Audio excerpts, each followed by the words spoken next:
Blog Talk Radio.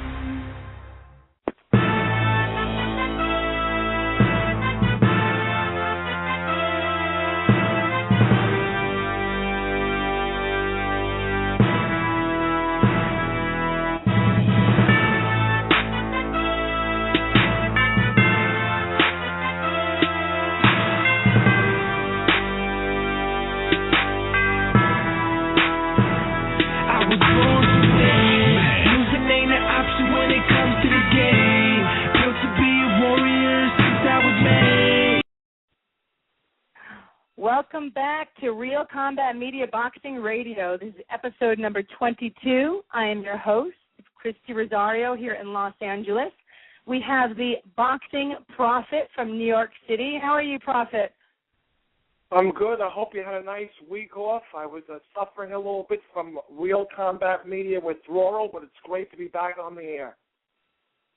You had withdrawal. Yeah, I know. It seemed like a long week, you know, with not a lot of boxing, but a lot of boxing coming up, don't you think? Tons of information to hand out to our fans, and I'm looking forward to it. Tons of information. You are right. I'm looking forward to it, too. We have great guests today. We have a heavyweight Tony Thompson coming on, who I am personally really looking forward to having coming on because my dear friend Prophet and I had a little bet, so we're going to have to talk to Mr. Thompson about our bet. And then later this afternoon, we have Jessie Vargas from Las Vegas, Nevada, undefeated. He is coming on to talk to us as well.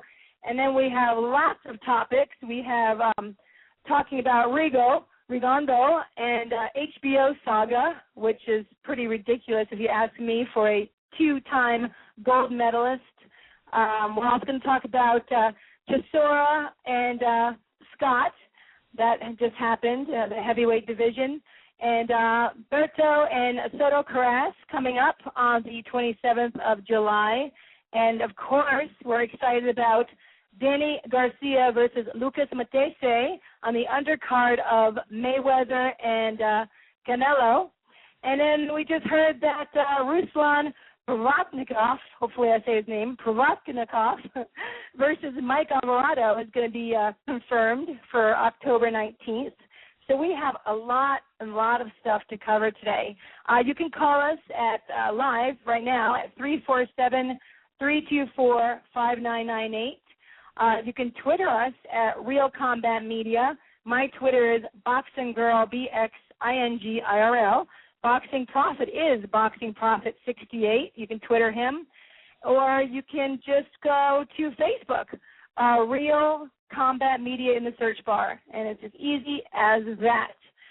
So we are going to introduce to you our guest. Like I said, I'm very excited to have him on here, Mr. Tony Thompson. How are you, Tony? I'm good. How's everybody? Good. How are you, Prophet? Not so good, but I'm sure Tony's going to eat me up alive, but we'll get to that in a minute. Hey, man, that's two men. You can't say that between two men. I'm not eating no man alive. Hey. You can't say that between men. Hey. I mean, well, some may say that, but we won't say it here. And Prophet, you sound kind of far away, so if you can get closer to the phone, that would be great. I guess I can explain to Tony what he's talking about. On our last show, well, before Tony fought, Tony Thompson, I'm sorry, I'm getting ahead of myself because I'm just so excited. For once, I am actually right, so I'm kind of gloating. But let me just tell you. So Tony went all the way back to England to fight David Price again. You know, a lot of people thought he was nuts. Why would you go back to his own area? David Price is up and coming. David Price is 30 years old. You know, Tony Thompson is 41. You heard it all. But Tony knew what he was going to do. Tony and Christy Rosario knew that he was going to go over there and KO David Price. Okay, so what happened was Tony did go over back to England for the second time. It went 5 rounds. He TKO'd David Price. Now, Prophet told me, if Tony Thompson beats David Price, I will give you a gift card to any restaurant in New York City. And I said, no, I don't want you to do that because we're going to lose. And just it'll just be fun for me to say that I won. So this is what happened, Tony. That's what he's talking about. What do you think? I think you're crazy for giving up the free food. What are you doing? What's wrong with you? Hey, my grandpa told me you never give up free food, man. Oh, I know, and Grandpa's all right. And I could have taken you to have a meal, so I'm sorry about that. Exactly. Hey, I would have came to New York for that. How nice. Well, he's in New York. You'd have to come to Los Angeles for me, okay? So, oh, Jesus Christ. What do you think, Prophet? You want to say anything? Well, for the record, Tony, I thought, I looked at your resume, and I thought your resume actually was better than David Price because you held victories over Maurice Harris and Owen Beck and Chaz Witherspoon, basically trial horses, while David Price was just feasting on, has-beens like Max Skellin and Sam Sexton. But I thought going in, because I watched Price in the amateurs and he won the bronze medalist in the 2008 Olympics, I thought, and he was being billed as the next Lennox Lewis, I actually thought talent-wise he was better than Tyson Fury and David Haye. And I thought to myself, because he had a very successful first round against you until you caught him in the second round in your first matchup, I thought to myself, maybe the first fight was an aberration. Maybe it was like Lennox Lewis, Hasim Rahman won. And we all know what happened when Lewis fought Rahman again. And I went on the air and guaranteed, not only Christy, but all our millions of listeners, that David Price would avenge his only defeat in dominating fashion by knocking out Tony Thompson. And that's why you're here, to make me eat my words. And I am proud of you. You overcame a second-round knockdown. You overcame a lot of adversity to beat David Price twice. And when I'm wrong, I say I'm wrong. I admit it. And I'm proud of you for your great effort. Congratulations are in order. And you and Christy can pretty much roast me for the next 10 minutes. Well, thank you, but you're not the only one. I'm used to this throughout my career. Nobody's ever really given my career much credit. Obviously I made it to the biggest stage of the game and came up short twice against the very best there is. Vladimir. And I think, people don't really give me enough credit, because who has David beaten on that, the caliber of the guys that I've beaten? Not only have the only person that's made me ever have it look like I've had any competition was Klitschko. The fights that I won in my career, I dominated. It wasn't even close. So, to me going in against a David Price as an underdog, maybe, 10, 15 fights down the line in his career when he has a little more experience. But right now, it was just crazy. I couldn't really see it. So, but you're not the only one. So, I'm not upset with you. I do want that free meal when I come to New York, though. Well, you can give it to Tony, Prophet. You can give him the free meal. Okay. And let me just say, for the record, and maybe you can confirm this rumor for me, Tony. In the first fight, I heard that the audience in England booed the national anthem when it was being played, and that gave you extra incentive to knock out Price in the first fight. And if that's the case, had I known that, I certainly would have been backing you in the second fight. But is that true? Were the fans actually booing the national anthem during the first fight? Yeah, they booed him in both fights. They booed, but it didn't mean any extra incentive to win, but it did give me extra satisfaction.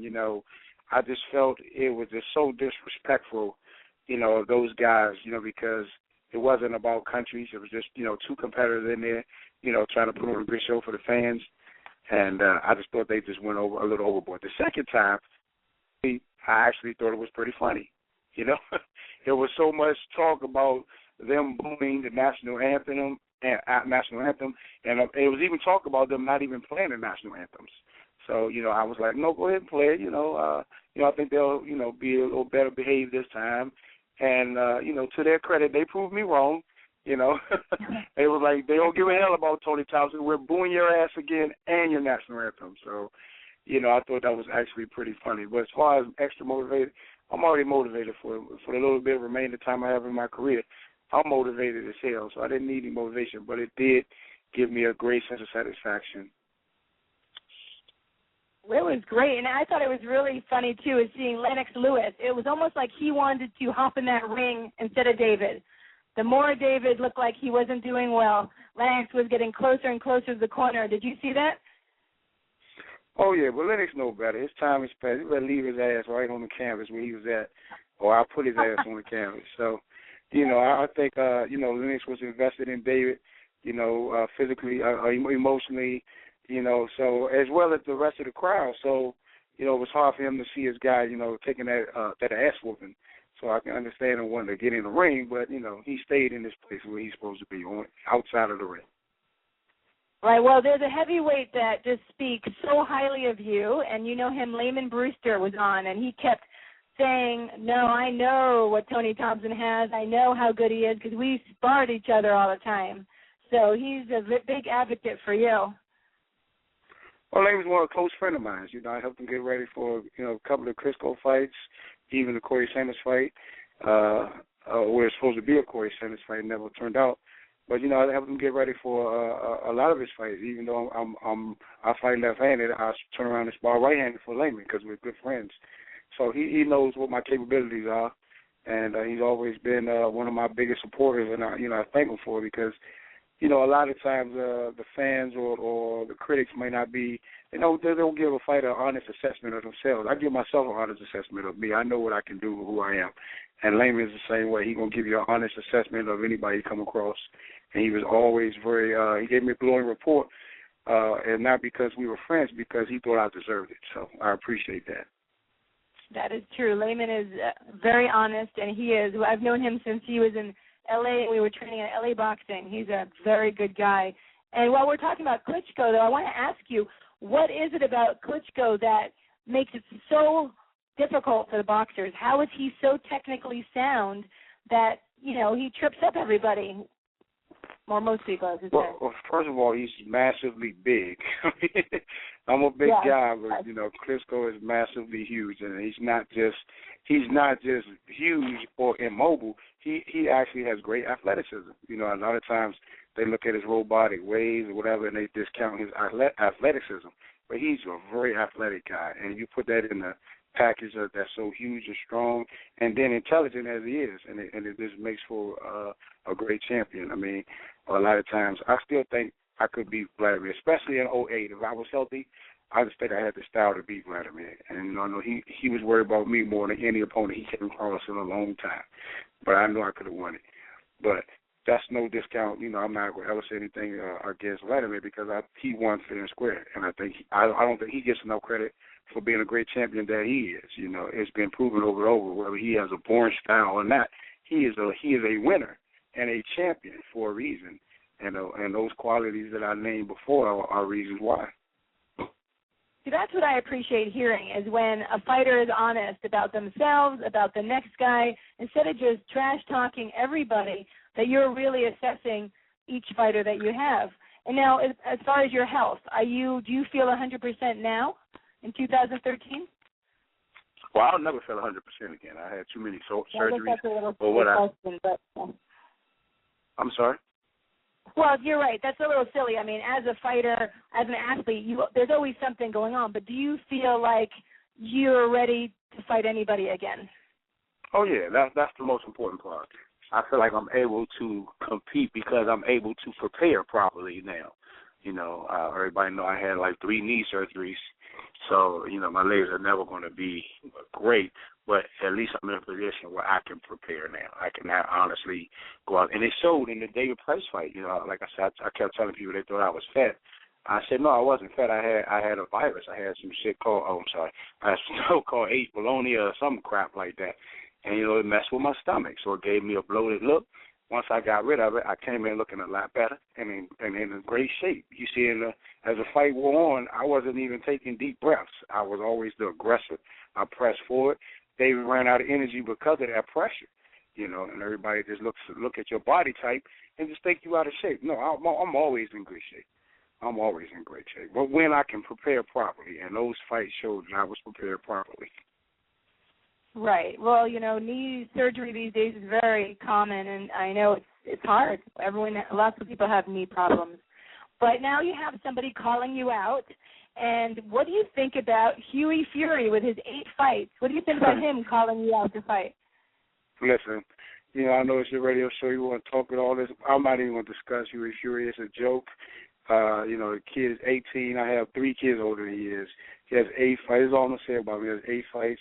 It's not real that he wants to fight me. It's just a ploy for him to get his name out, and you mentioned his name. So that's enough for me. The hell with Huey and the rest of the Furies. Somebody want to fight me, send one of the grown Furies over here. Let's get it on. I know. Where's Tyson? Tyson needs to step up. I agree. I saw that, and I'm like, what a joke. But, I had to mention it, for all your fans that are listening, because, you hear the jokes and they want to have the 15 minutes of fame. But, yeah, let him train and work hard and get, to where his brother is. So what's going on with Tyson? Well, Tyson has a very tough assignment in front of him against David. He can't be thinking about Tony Thompson right now because David will absolutely separate his head from his shoulders. I'm sorry? That is true. You are correct. Yeah. So then what is in store for Tony Thompson? Well, right now we're sitting back. We're with my wife, who's my manager. We're just going over the best offers. We don't have a promoter. We're not tied to anybody, so we pretty much can do whatever we feel is the best for our career, for my career, and that's what we're doing. It's a lot of rumors out there. I won't put any credit to any of them until we have something solid. But when we do, I'll be the first one to tell people this is what's happening. Okay, and I want to go back a little bit because I want to go back to your fight with David Price. When you were training to fight him, were you looking for was your sparring partners for someone like David Price, or do you just stick to the way you spar, the way you train, and then that's it? How does Tony Thompson train for a fight? Well, I actually don't even worry about the sparring too much because we sparred a total of 7 times for the fight. People don't even realize that. We probably sparred like 35, maybe 40 rounds total. And that's the God's honest truth. I have 40 fights. We already know how to fight. So we spend most of our camp with conditioning, strength and conditioning. Once you got your strength and conditioning in, then we started sparring and shopping out. But as far as the sparring partners, you just want to get people in there that don't have a sparring partner mentality. I tell my sparring partners when I get in the ring, I'm going to try to take your head off. So I suggest you come at me as hard as you can. And, I just think that makes for, better preparation because he's not sitting back worrying if he's hitting me too hard because he knows I'm trying to hit him as hard as I can. So, I just want guys in there, they're looking to further their career by, being in there learning from me and competing with me, not just, worrying about, is he going too hard or anything like that. Come at me hard so I can come at you hard so I can be ready for this fight. Okay, and you're still training with Barry Hunter? Right now I'm training with Charles Mooney. With Charles Mooney, okay.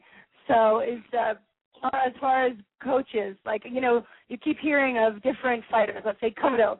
Now he got rid of his trainer before, and now he's going with Freddie Roach. How do you feel about, keeping the same coach time after time? I mean, if that works for you, that's great. With me, I've had my first coach for the longest time who passed away.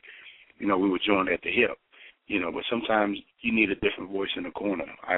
For me, Barry Hunter, he has a lot of fighters. He trains Lamar Peterson, a champion. He trains Anthony Peterson.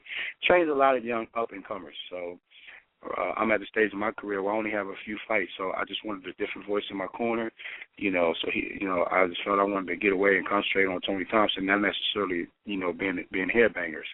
I just wanted to concentrate on being Tony Thompson. I think Mooney gave me that voice that I was looking for. Well, at this point in your career, you can't, of course everyone's going to say, I'm always going to learn something. But when you're looking for the right trainer, is it just for them, they're not trying to change you, I don't think. It would be more kind of to assimilate to your style? I wouldn't say assimilate. I would say add on because you always want to, like you said, you want to learn something. You want to learn something. If you bring somebody in and you don't want to learn from them, your career is pretty much over. But they want to add on to what we're doing and make better the things that I do best. If I do something best, you don't want to take it away from me because it looks funny or it's not the way you do it. You just want to make it better. And I think that's a great thing about Mooney. He knows me, and he's like, yeah, you do it like that, but let's try to do it in a more efficient and better way. So he's not trying to change me, but he's trying to add on to what we're doing. And so it's really worked for you adding on with Mooney, huh? Really almost definitely. positive. Oh yeah, me and Mooney got, we get along so well. We have, like I said, we have like minds, and that's important when you dealing with a coach. You want somebody who has the same type of mindset that you have. That's what made me and my first coach get along so well. We have the same mind. So same thing with Charles Mooney. He's been there, done that, and we actually understand each other, and that makes for great training sessions. That's very important. You're right. And do you see yourself fighting Klitschko again? Hey, listen, Vladimir beat me twice. I'm probably not going to retire until I beat him once at least. So I'm sorry? I said, okay, you're right. Vladimir, you hear that? We need to have another one, another fight. Most definitely. I'd like to see that. I'm right there at the cusp of getting another challenge. And, Vladimir's going to have to put up with me until one of these young cats can knock me out of one of the top spots. And he's going to have to put up with seeing my old ugly style over and over again, because I'm not going to give up until I'm heavyweight champion. Well, good. You have that persistence, that's for sure. And Prophet, do you have questions for Tony? I don't want to, hog him up. Sure. First, let me say I admire the fact that Tony gave props to Vladimir Klitschko. Not that many people realize this. You don't know what you got till it's gone. With the exception of Larry Holmes and Joe Louis, Vladimir Klitschko has made the third most successful title defenses out of any heavyweight champion that ever existed. So he's a tough man. There are rumors, obviously David Hayes fighting Tyson Fury. Vitaly Klitschko is indicated that he wants to dabble in politics. He only has a couple of fights left. So you have a lot of options, Tony. You can maybe face the winner of Hay Fury in England and be known as the American heavyweight who conquered England's best, or you can jump right into a title fight against Vitaly Klitschko, who at this stage of his career, many people, including myself, seem to think he's not as good as Vladimir. He's dealing with chronic back and knee issues. So who would you rather face in a perfect world? Do you want to slay the dragon that is Vitaly Klitschko, or would you want to go back to England and maybe take on the Hay Fury winner, which I think is going to be David Hay? But that's just my own personal opinion. Well, I think David Hay is going to win also, but if I had my choice, I want to go straight to Vlad. Vitaly is a great champion. Everybody looks at him as an easy way out. He's not an easy way out, by the way, but the guy that, like I said, the guy that has beaten me twice and frustrated me the most is Vladimir. So as a competitor, as a man, I want to go right back at him. I don't want a different road. I want an easier road. I just want that road. I want to go straight at Vladimir because I know I can beat him. So I don't want any other fights. I mean, I'll take other fights, but those fights are just to get me back to Vladimir. Right. And just two more questions for you. What fans didn't realize is how great a fight the fight with Price was. I mean, that's one of my fights of the year. For 5 rounds, it was you going down in the second round, almost going down for a second time. Christy and I debated whether or not that should have been ruled a knockdown. She thought it was a slip. I kind of thought maybe the ropes kind of held you up. It might have been scored a second knockdown for Price, but the ebb and flow in that fight was tremendous. Did you not realize that until after the fight? Like, wow, what a war! I mean, this is actually a fight of the year candidate, or fighters don't really think that way when they're in the heat of the moment, so to speak. Well, first of all, he only knocked me down once. The second time, he hit me behind the head, and yes, it did daze me, but it wasn't even a legal punch. The replay clearly showed he hit me behind the head. The referee didn't call it, but he didn't call it a knockdown either, so it was a wash. As far as the fight of the year, I thought it was a good fight, but I only thought like 3 rounds of it was worthy of mentioning, really. The second, third, and the fourth round, those were back and forth action rounds. I think the first round was more of a filler. The fifth round, I basically dominated and stopped them. So only really 3 of the rounds was all that talk-worthy. You know, so it's hard to have a 3-round situation where it'd be fight of the year. You know, I heard a lot of people say it, and I appreciate it, but I'm a fight fan also. So when I talk about the fight of the year, you know, you're talking, you know, Arturo Gotti, Mickey Ward type stuff, you know, back and forth action in a situation like that over a longer period of time in a fight, not just for 3 rounds, unless it's a 3-round Hearns and Hagler type of thing where it was nonstop action for the rounds that it lasted. That'll be different. But I think we had too many laws in the first round, and the 5th round I just dominated. It wasn't even competition anymore. Well, even though I was completely wrong and my pick was atrocious, I thoroughly enjoyed every minute of the fight. And my last question to you is, you know, obviously it was heard all over the world, your post-fight comments about how you're going to go home and make love to your wife in a certain style, but maybe what you should have done was called out the boxing prophet for his boldest prediction live on the air in England. That would have been something now, wouldn't it have? If you say so. You know, my wife's a sturdy woman, so I look forward to getting to her anytime I can. Oh, my gosh. See, that's nice, though. That's nice to hear that your wife is your manager and that you look forward to going home and being with her. That's what we need more in America. Well, that is nice. Very nice. Well, you know, we joined at the hip, so, you know, there's a reason for that. Well, that's special. And, you know, I'm sure you've talked to some of your buddies that don't talk quite as respectfully about their own wives, so that's really nice. Oh, don't get me wrong. She gets on my goddamn nerves just like anybody else's wife. but you know, it's actually perfect, yeah. Tony. Exactly. Nobody's perfect, but we perfect for each other. That's all that matters. That's wonderful. And how many kids do you have? We have 2 together. Oh, okay. So you have like the Brady Bunch? You have like 6 altogether, or how many do you have in the family? Well, I have 7 kids total. Wow. Very cool. So you have 7 kids. Oh, yeah, well, I'm total. 6'5", 260. I'm a goddamn, you know, sexual god. So you are a sexual god. No wonder you didn't want the prophet to talk about eating you alive. Okay, what more can you expect? I have great genes, you know, so people love me. Oh, my gosh. I just met Buddy McGirt, and, you know, he said pretty much the same thing. I think he has like 8 or 9 kids with a lot of Puerto Rican women. So, you know, I didn't want to shake his hand. I was afraid that I would get pregnant. So I understand. Buddy has a lovely wife. I can see why he would have so many kids. Lovely wife. I love the McGirts. Buddy McGirt is, yes, he's very nice. So, Prophet, what do you think? Is there anything else that you want to, before we let Tony go? I've enjoyed talking to him. Let me just reiterate, Tony, that eating me alive sort of means like kicking my ass. It's just a figure of speech. I don't want you to take it the wrong way. And I've done my research, and I've realized that. I think you thought that you were attracted to him. I don't think that's the case, but it was just nevertheless. It was only a maybe somehow you broke for you. I'm just kidding. I'm just kidding.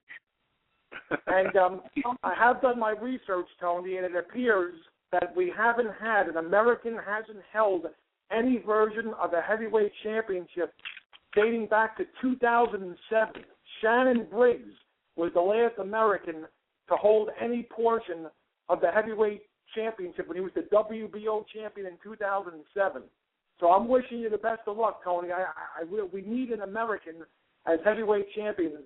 You know, ever since the Klitschko's took over, the heavyweight division hasn't really gotten national attention. You know, you've gone to the days of the heavyweight champion fighting on HBO or pay-per-view. Maybe if you beat one of the Klitschko brothers, you'll not only will you be an American heavyweight champion, but maybe you'll bring some of the viewers back. Well, hey, that's my goal, man. You know, again, I think the world of the Klitschkos, I think they're great champions, but it's time for some new old blood. I will be new old blood at the same time. So I'm looking forward to getting back in there with Vladimir and challenging for the heavyweight championship. We look forward to that, too. And, you know, we have a call, so let me just see who's calling before you leave us. Maybe they have a question. Hold on. Let's see here. Hello, welcome to Real Combat Media Boxing Radio. Who's this? Hey, how you doing? This is actually Clarence calling in. I'm at work right now. Clarence, how are you? Do you have any questions for Tony Thompson before we let him go? Oh, yeah. What's up, Tony? How you feeling, man? I'm great, Clarence. How's it going? All right, man. I'm from D.C., man, so I just wanted to let that be known, man. I'm glad you put on, man. That's right, homie. Now, you know how we do down here, baby. Oh, yeah, got to let them know, man. But I got a question, man. I want to know, like, since your 2 defeats over David Price or whatnot, do you feel like you learned anything more that would make you have a better performance against Vladimir if you were to fight him again? Not necessarily from David, because David's not on Vladimir's level. It's just the level between Vladimir and David is so great. It's just, it's astronomical. People just realize, they see David, he's 6'8", 6'9", big right hand, Olympic pedigree, and they automatically want to associate him with Vlad. You can't do that. Vladimir, to me, is an all-time great, and he does certain things that separates him from guys of David Price's level. As you can see, I easily dominated David both fights. I have yet to come close to dominate Vladimir. I'm hoping, with improved health, and now that the championship experience that I've gotten from Vladimir, now that I know, and the only thing that I've learned to help me against Vladimir was from Vladimir. So I'm hoping to put that to good use if I can get back to him. Oh, well, we are going to look forward to that, for you getting back to him, and hopefully when you do, you're going to come on the show and talk to us about that fight or before the fight. Tony, you'll come back? Oh, definitely. As long as y'all don't bother me while I'm golfing, we all good, baby. Oh, my gosh. Okay, yeah, that's the real sport right there. You can make a lot more money doing that. Why don't you start and be a pro golfer? 1990, never. I suck at golf. So it's just relaxing. Do you I have just any love it. shout-outs? But if you have any shout-outs that you want or anything before we go? Just shout out to DC and all the DC homies out there and all my fans, man. You're a fan of Tony Thompson. Through the good and the bad, just continue to be a fan because I'm always going to be entertaining. I'm always going to give you your money's worth in that ring. I give you an honest effort out there. And a lot of times, that's all you can ask for from a fighter, man. You give your honest effort. What more can you look for? Well, it's been a real pleasure, and thank you so much for coming on, and hopefully we'll hear that you're going to be fighting soon. And congratulations on your fight with David Price. And I hope you have a wonderful day. Bye-bye. Thank you. Take care. All right, we're going to go to a commercial. We will be back with Jessie Vargas. Hold on. This is Real Combat Media Radio. Check us out at realcombatmedia.com. While you're there, check out the Feed the Poor link on the bottom of every article, and you can send a donation if you're interested. That is, once again, on the bottom of every article as well as on the top of the website. If you are an MMA, boxing, or fitness business and interested in sponsoring our website or radio podcast, send us an email. Advertising at realcombatmedia.com. Once again, that is advertising at realcombatmedia.com. Make sure to check out the Real Combat Media MMA and boxing store at the top of the menu at realcombatmedia.com. We carry a collection of products. We have the Cardio Mask, which is excellent for all fighters, endurance athletes, and serious fitness enthusiasts. Once you are in the Real Combat Media store, click on the banner on that page. We also carry Alpha Brain. Alpha Brain is a great and natural product which activates your brain's neurotransmitters and helps you think more clearly, which improves brain function. You can also purchase the world's healthiest plant protein, which comes from hemp. There are many other products online on the online store, and click on the On It banner at the Real Combat Media store, and you can purchase Alpha Brain and other health products. Use the discount code Real Combat Media, and you will receive 10% off at the checkout store on the On It. That is ONNIT on the banner at Real Combat Media store. Buckle up. Here we go. Let's get this show started. Welcome back to Real Combat Media Boxing Radio, episode 22. I'm your host, Christy Rosario, here in Los Angeles, California. I am here with the Boxing Prophet from New York City. You can call us live at 347-324-5998. You can Twitter us at Real Combat Media. My Twitter is Boxing Girl, BXINGIRL. We have the Boxing Prophet, which is Boxing Prophet 68. That's his Twitter. Or you can just go to Facebook. In the search bar, put Real Combat Media, and you will find us there. We just spoke to heavyweight Tony Thompson, looking to fight with Klitschko again and get his title right there. And I think he's going to do it. I think he will. And we are coming up, though, with Jessie Vargas. He is welterweight, 22 and no losses with 9 KOs. Let's introduce, hold on, we got to get him on here. Let me see, there we are. Jessie Vargas, how are you? Hey, Chrissy, hi, I'm good. How are you? Good, thank you. Thanks for coming on today. Oh, thank you for having me on the show. Thanks for inviting me. Oh, I'm glad. So, we were just talking about your record, and you have a flawless record. And I'm trying to remember, I think you have a good amateur career as well. How many bouts did you have in amateurs? I had about 140 amateur fights, and out of them, say about 20 losses. And I was busy. Yeah, I started when I was 8 years old, so I was always busy, and in between the best and the national tournaments. So I have a lot of experience, amateur experience. You were 8 years old, gosh, and you're boxing, and now you're only 24. But it must feel like you've been boxing your whole life, though.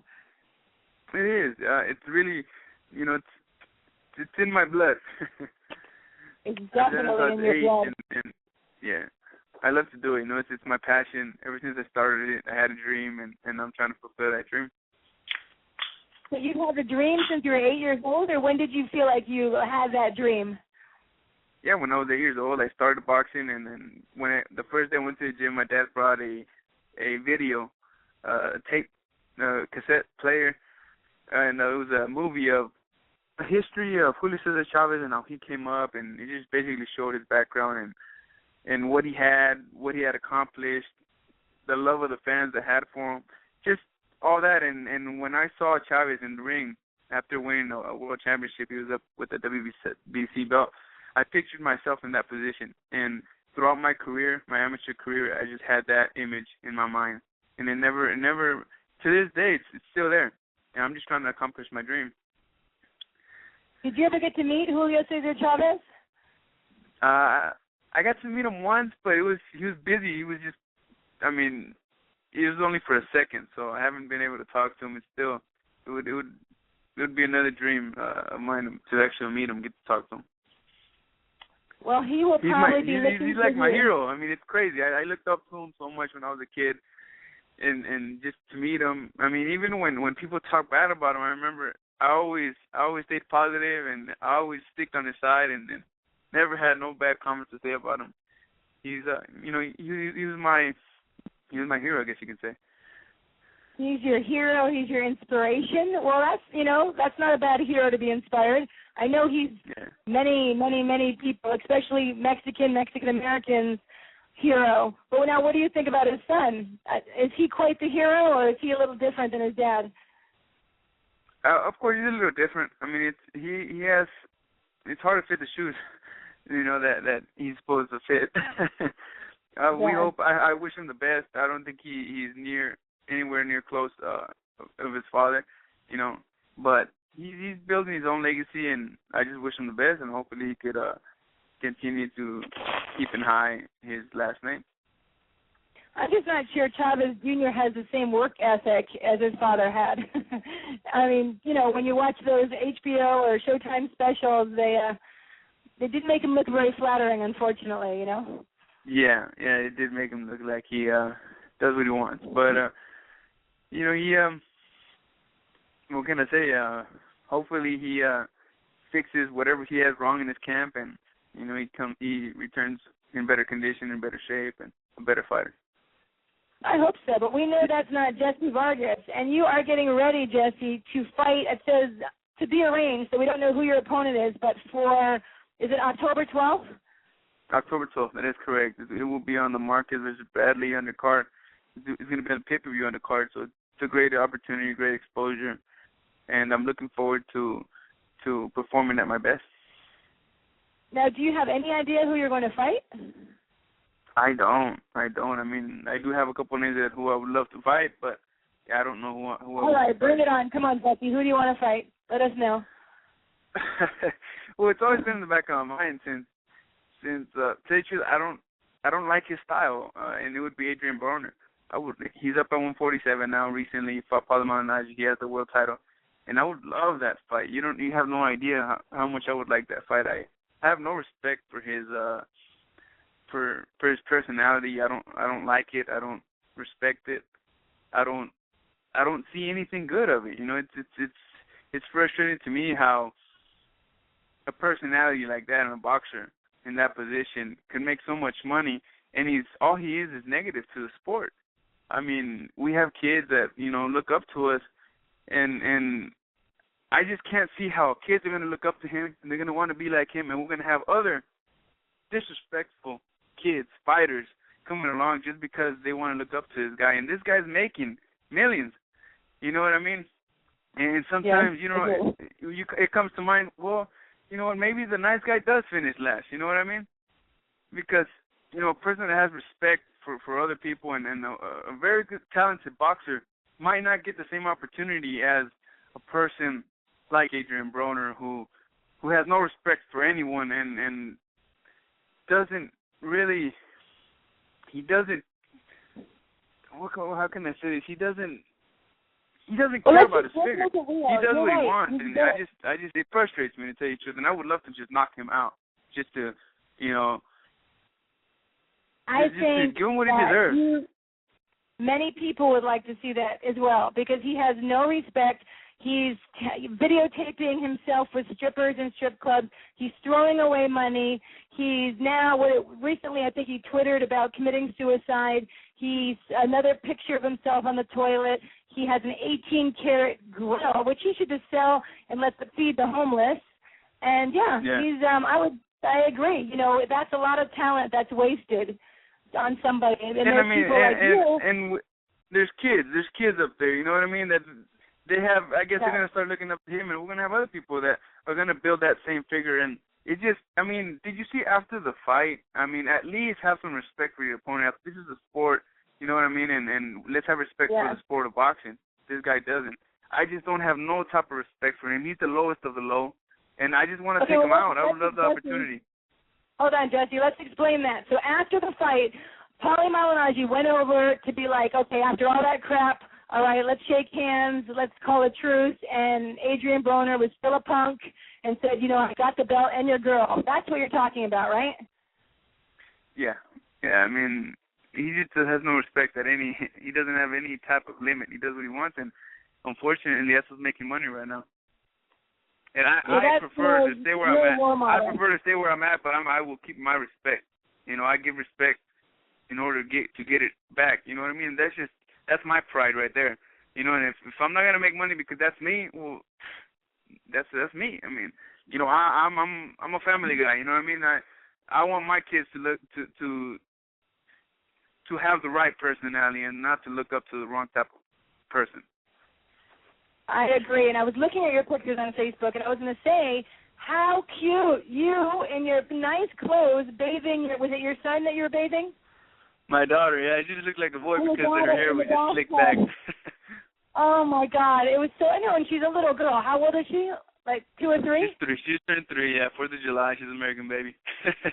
Oh, my God. She's so cute. Now, how many kids do you have? I just have one. Yeah, I'm young. I'm 24. I just had her. And let me tell them. So Jesse is bathing his daughter, and on the little title it says "Daddy Daycare," and I thought that was so sweet. And you are the type that we want to have as a role model. We want these kids to see somebody like you instead of punks like Adrian Broner. Exactly. Yeah, but unfortunately, this boxing world is working differently. But you know what? Every dog has his day, and I'm sure he will have his, and I hope I get, like I said, I would love that opportunity. I know that my company, Top Rank, and the company Golden Boy are rivals, but hopefully one day they can work together, and that fight could be possible. Isn't it terrible though that you can't just fight whoever you want to fight? Now there's divisions like that, HBO and Showtime and Golden Boy and Top Rank. Isn't that ridiculous? It is. I mean, I wouldn't say ridiculous, but it's unfortunate that where boxing is at this stage right now, where certain fights can't happen for whatever the reason is. But hopefully, I'm sure that soon we'll be able to work together to make great fights.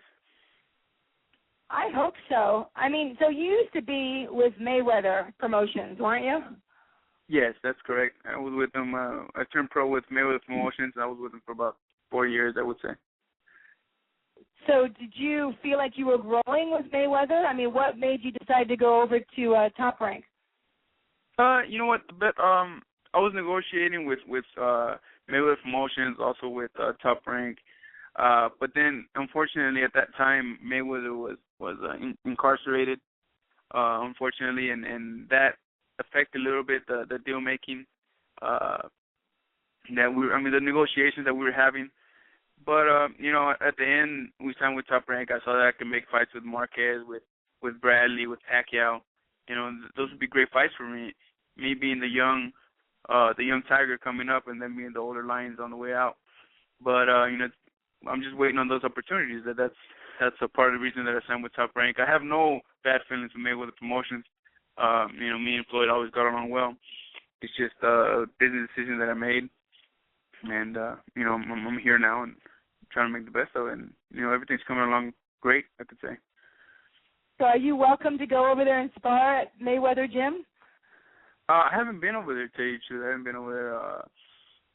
I hope so.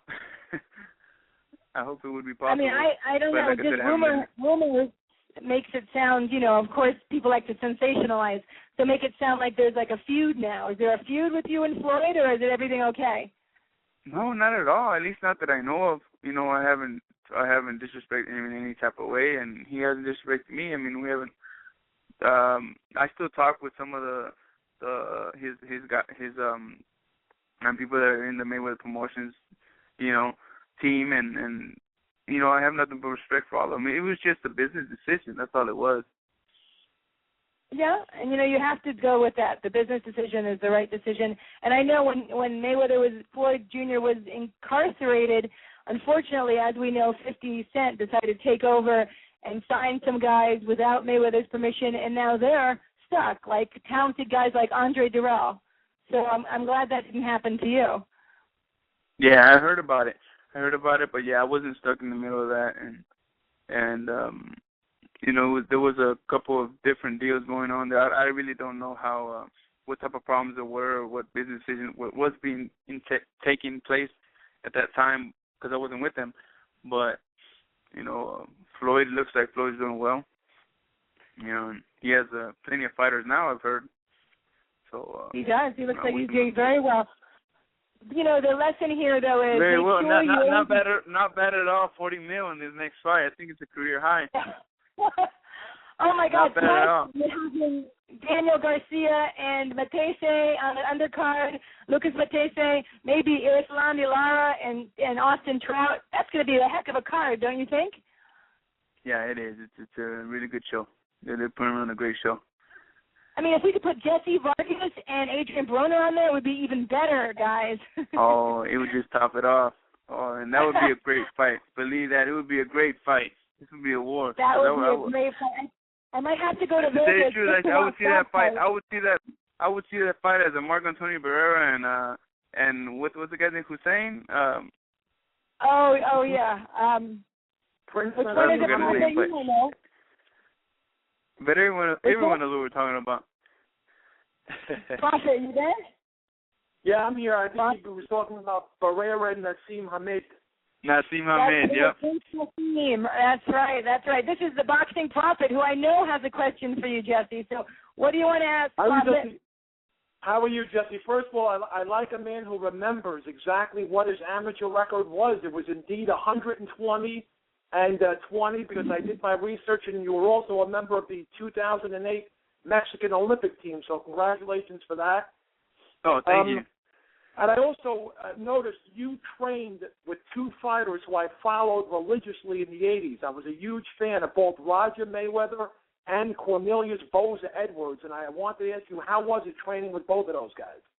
Oh, it was a great experience. Boza Edwards, was always had my back, always giving me tips. And Roger also, you had two of the best, and I could easily say, they taught me a lot, and they made me the fighter that I am now. And you've had. I have a lot of respect for them. I mean, to tell you the truth, I grew up with Cornelius Boza Edwards. I did my pro career, and in the 4 years I was made with promotions, and he became a very good friend of mine. My best friend there at the gym, and a good friend still till now. Roger Mayweather also, I still have a lot of respect for him. I always have. They taught me a lot, and they also had a lot of respect for me. And to tell you the truth, they're good friends. Yeah, I guess I'm showing my age because I still remember when I was 13, 14 years old, sitting at the edge of my chair watching Boza Edwards in a war with Bobby Chacon. I don't even think you were born then. I wasn't, but I was able to see a couple clips on YouTube, and oh man, they were great matches. Now you have the huge victories over Vivian Harris and Josecito Lopez, which I think is your career-defining victory, and former champion Steve Forbes. But it seems like your last three fights, they've kind of been against, dare I say, nondescript opponents. Is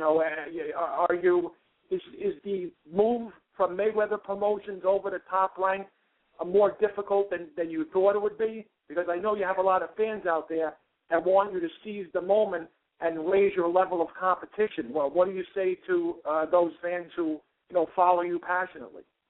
Yes, I understand what you're saying. You prove a great point. I think that Top Rank, I think they know what they're doing, and I think they're just waiting for the right moment. I want my shot now, but maybe they have different plans for me. I just want a big fight. I want a big fight to once again prove to my fans who Jessie Vargas really is and what I have. I've been my last 3 fights. The opponents that I've been in front of, they weren't really recognized. So I guess maybe they might not give me the same credit. But hopefully we still have a long way to go. So hopefully we get that opportunity to fight with a well-recognized name and put on a show. Because I think at the end of the day, that's all I need. I just need someone with a name, and that way my fans will be happy with my performance. Because beating someone that no one knows, it doesn't matter how good my performance will be like, in the back of their mind, they're always going to say, well, who is he up against? So hopefully we get someone with a name. That's all I'm looking for now. I just want to fight with the name, and I'm sure I can make it happen. I'm sure I can put on a show for my fans and with the name that is recognized. Because I think at the end of the day, to bring up a young fighter, he needs to take off someone that is well recognized, a big name out there, and from then on, he takes their place. I don't know if I'm explaining myself right.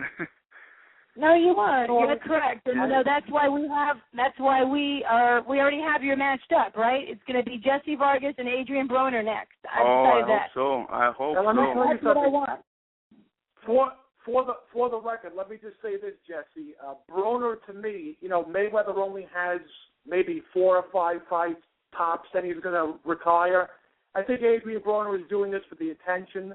I think he knows that villains sell. That he's looking to be the next fighter that people watch on pay-per-view to root for them to lose, like Floyd does in all the reality shows, like 24/7 and Fight Camp Confidential. But I believe the fight against Malignaggi showed true fans that Broner is beginning to believe his own press clippings. I think he could have made that fight much easier if he established the jab, but he only threw 30 jabs the whole fight against Malignaggi. And I look at your style, you're not a big puncher. You're 22-0, I believe, with 9 knockouts. But you have a great jab, great movement. And I think if Broner doesn't throw the jab and is content to just throw 2 or 3 power shots at a time, you could, if his style or his newfound style is made for you. I think you could put on a boxing clinic with your jab and your movement and take Broner to school. What's lost in this whole conversation, forget the fact that Broner is evil and he's disrespecting the sport. He's not going back to the gym and enhancing his craft, working on things to make him a more complete fighter. He's just beginning to believe his own press clippings that, he's just like this God-given talent. While you, Jesse, it seems like you go back to the drawing board and you seem to correct your mistakes, and I think it's a great matchup for you. Oh, thank you. Just hearing you, it sounds like you know a lot about the sport, and you've been following it along for a very long time, and you know what you're talking about. One thing we're also working on more now in this long break was power. We wanted to improve the power, have more pop, start knocking the guys out. That's really what we can do better as well. And yes, it would be a great fight. I think Broner is trying to be exactly the same as Floyd Mayweather, trying to make the same amount of money in the same way. But I think Floyd was a much better fighter and still had more respect for his opponents, and he had more respect in general. He really did. If you look back when he was younger, he had more respect. He had more respect for other people. You know what I mean? And Broner would never match up as a Floyd Mayweather. He doesn't have the same defense. He might have a little more power, but he gets hit a lot. And I think one day he'll meet with someone with a pop, and he'll make him be a coward that night. Just as Ponce did. Just as Ponce de Leon. And like I said, I'm improving my power. In the next fight, you will see that. And hopefully we can make that fight happen. I think you're right. I think we could beat him. I think we're smarter, and I think we have different styles that he wouldn't be able to really read. We come and fight. We could box. We could counterpunch now. So we're doing different things, and we could do a little bit of everything. If you see my fights in the beginning of my career, I used to just brawl. I used to fight on the inside, and I did it well. And right now, I'm bringing in different styles. That way we could just switch it up on any different opponent whenever we need to. Well, that's smart. You always have to be in the gym, and you can't just live on God-given talent, right, Prophet? You have to have a talent, and you have to have the drive to be persistent. And, hold on just a minute, Jesse, because we have someone calling in, and I want to answer that. He's been on the phone for a long time. Hold on. All right. That's not a problem. Okay, he disappeared. I just answered. Oh, well. Prophet, do you have any more questions for Jesse? Well, there are huge rumors, Jesse, circulating over the Internet. We have social media now that Adrian Broner's next opponent could be Marcos Maidana. So maybe in a perfect world, you'll be victorious in your next fight, which I'm sure you will be on pay-per-view, and then you can call out the winner, tell the millions of people watching the fight on pay-per-view that the boxing prophet and Christy Rosario instructed you to call out the winner of Broner Maidana. What do you think of that? I think it'd be a great idea, and I would do that because, to tell you the truth, that's the fight that I want to happen soon. What can I say? I really want that fight. There's nothing else to say. I really want that fight. I want to teach him a lesson. I have no respect for that type of person, and I want to show him a lesson. Jesse, hold on. You know what? The caller's back. Let's see if they have a question for you. Hold on. All right. Hello, this is Christy on Real Combat Media Boxing Radio. Who is this? Hello, are you there? I keep answering for the call, and then no one. It looks like an international. Are you there? Yes, I'm here. Oh, you're there, Jesse. But what about our caller? I don't know what what happened. Technical difficulties. Well, I guess no, they're having the technical difficulties. We're having a good time. Okay. Well, if they want to call back, that would be fantastic. I don't know what happened to them. So, well, Jesse, we we definitely. happens. Oh, thank you. We definitely we'll be ready for whoever comes up. October 12th. We hope that it's someone with big name recognition. That way we could finally be on top. Because I think all I need right now is just someone with a big name up there. That way they put me up with the best, and that's all I'm waiting for. I'm actually anxious. I'm anxious to be in the ring. Last time I fought was March 16th, and it's been a long break, and I'm very, very anxious to be in the ring, and I guess you could say I'm ready to let some steam out in the ring. You're ready to let some steam out. So your first choice. What about Paulie Malignaggi? Would you like to fight him? Yeah, I'd fight him. He's a friend of mine, so I wouldn't really chase that fight, and that might be part of the reason that I want Broner, because, I got along so well with Paulie, and I think everyone does, and for him to disrespect him like that, just gave me another reason to fight him. Oh, God. So, I fight anyone right now. Yeah, I'm friends with Paulie. But in my weight division, the fights that I want right now is Marquez, a shot at Marquez, a shot at Bradley, Pacquiao. Those are fights that could happen ASAP. I know that for sure. So those are the fights that hey, if I could get Broner, that would be the first thing to come. That would be my first choice, my first decision to take. But other than that, we have Marquez and Pacquiao that are with the company. Also, Bradley, Provatnikov. We have big names out there that could make great fights. But those are what you want to do first. Okay. Well, I hope that happens No, I want for Broner. you. I want Broner. But if I don't get Broner, I would love Marquez. No, Bradley. we know you want Broner, but you'll fight Pacquiao if you wanted to, or Marquez. But your first choice, because it sounds like it's more emotional, is you want Broner for how he disrespected Malignaggi. Yeah. Just because I don't respect his personality, I really don't. That's the reality of Right. that. That's the reason I want to fight. I don't respect it. I don't see how people could support that type of style. And when he fights, I really don't tune into HBO. Showtime. I don't tune in. I don't like watching his fights. I think that one less viewers is better for me. It's worse for him. I'll just leave it there. I just put it there. I don't have any respect for him, and because he doesn't have no respect for him or others.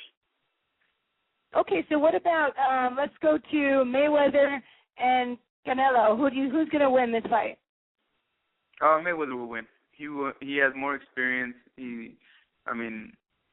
I think Canelo's too young. It's not his time yet. But you never know. Canelo will come in, pretty heavy to the fight. But I don't see any way of Canelo winning just because of Floyd's experience, his speed, his power. He's so intelligent in the ring. He knows how to read you in 1 or 2 rounds. So I don't see that fight going for Canelo Alvarez. Okay. You hear that, Prophet? I agree with them wholeheartedly. I think the only way that the fight is even close is the judges. I said it. I said it since day one when the fight was signed. This has Floyd Mayweather, Oscar De La Hoya written all over it. One judge is going to find a way to give the fight to Canelo, and Floyd will win by controversial split decision, even though Jesse, myself, and Christy will all have the fight scored 8-4 for Floyd. Yeah. Is that what we're going to have? That's true. I think so. I disagree with you, Prophet. Would you get nervous? I'm going to be sweating. I think Floyd's going to put on a clinic, and I think Jesse, and I'm sure you'll agree with me, the reason why he took this fight, you made a good point that Canelo is young, inexperienced, even though he has victories over Trout and Mosley. But I think the main reason why he took this fight is because the Guerrero pay-per-view tanked, and I think he was really upset, and he needed a more competitive challenge. And I think Canelo appeases the female audience because, he's a handsome kid and he has a hardcore Mexican following. And now that we have Matize Garcia and possibly Trout against Lara, this could conceivably break the record of Mayweather De La Hoya. I think it's on pace to at least do 2 million buys. Yeah, I definitely think it'll break records. It's a great show, and Canelo has a big following, just like you say, with women and the Mexican followers. He has a big following. It's going to be, everyone's going to tune in that night. Yeah, let me just say, for the record, I don't know how you scored the Trout fight, but Trout-Canelo was a fight that was 7-5 either way. And for one judge to have it 10-2 for Canelo sort of insulted me as a boxing fan. That's why I say watch out, because what Bob Papa, who's one of my favorite commentators on there, likes to call swing rounds. If any of those swing rounds are close, they're going to give it to Canelo because he will be perceived as the effective aggressor. Even though he's coming forward and he's not landing, and Mayweather's landing at will with his pot shots, people may perceive Canelo, the judges, as the aggressor. So my thing is that Mayweather has to dominate 3 minutes of every round to get an easy decision victory, and I just don't think it's going to happen. I think it's going to be closer than a lot of people think because of the judges. Yeah, that could possibly be right. But that is a boxing profit. Yeah, but in terms of I've heard about the same. I've heard other people saying the same thing that you're saying. Also because Canelo's a prospect. He's they're taking him to be the next big thing, and they might just help him out some way somehow. Yes. No, I'm just saying you must feel like a kid in a candy store because, as far as I'm concerned, being a fan, the junior welterweight and welterweight divisions have undergone a tremendous renaissance. And you look at the fights coming up with Rios against Pacquiao and Alvarado against Pavetnikov. You have Broner as champ. Marquez and Bradley. Yes, Marquez and Bradley. Sky's the limit. If you could put together 2 or 3 solid victories over named opponents, you could challenge any of these guys. Yeah, that's true. And what comes first is October 12th, and I'm just looking forward to give a great show. That way, I earn one of those matchups. Well, I'm pulling for you, Jesse. Oh, thank you. I appreciate it. I appreciate your support. Thank you, Christy. You're a nice guy, and I have kids too, and I want them to have respectable role models, and you obviously are with your little 3-year-old daughter. So we really appreciate you coming on and wish you the best. No, thank you. I appreciate you thank you for having me on the show, and I've had fun, and hopefully you enjoy the next fight. Thank you for all your support. Definitely, and I hope when you know who you're going to fight, will you come back and talk to us about it? Yes, of course. Okay, great. Let us know. Yeah.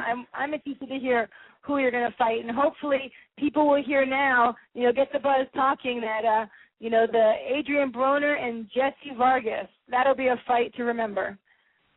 Definitely. That would be good. Well, thank you for coming on, Jessie, and I hope you have a wonderful day. I'm going to go to a commercial now.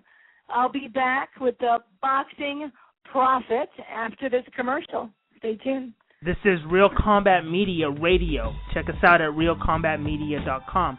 While you're there, check out the Feed the Poor link on the bottom of every article, and you can send a donation if you're interested. That is, once again, on the bottom of every article as well as on the top of the website. If you are an MMA, boxing, or fitness business and interested in sponsoring our website or radio podcast, send us an email. Advertising at realcombatmedia.com. Once again, that is advertising at realcombatmedia.com. Make sure to check out the Real Combat Media MMA and boxing store at the top of the menu at realcombatmedia.com. We carry a collection of products. We have the Cardio Mask, which is excellent for all fighters, endurance athletes, and serious fitness enthusiasts. Once you are in the Real Combat Media store, click on the banner on that page. We also carry Alpha Brain. Alpha Brain is a great and natural product which activates your brain's neurotransmitters and helps you think more clearly, which improves brain function.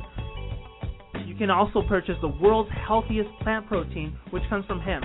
There are many other products online on the online store, and click on the On It banner at the Real Combat Media store, and you can purchase Alpha Brain and other health products. Use the discount code Real Combat Media, and you will receive 10% off at the checkout store on the On It. That is ONNIT on the banner at Real Combat Media store. Buckle up. Here we go. Let's get this show started.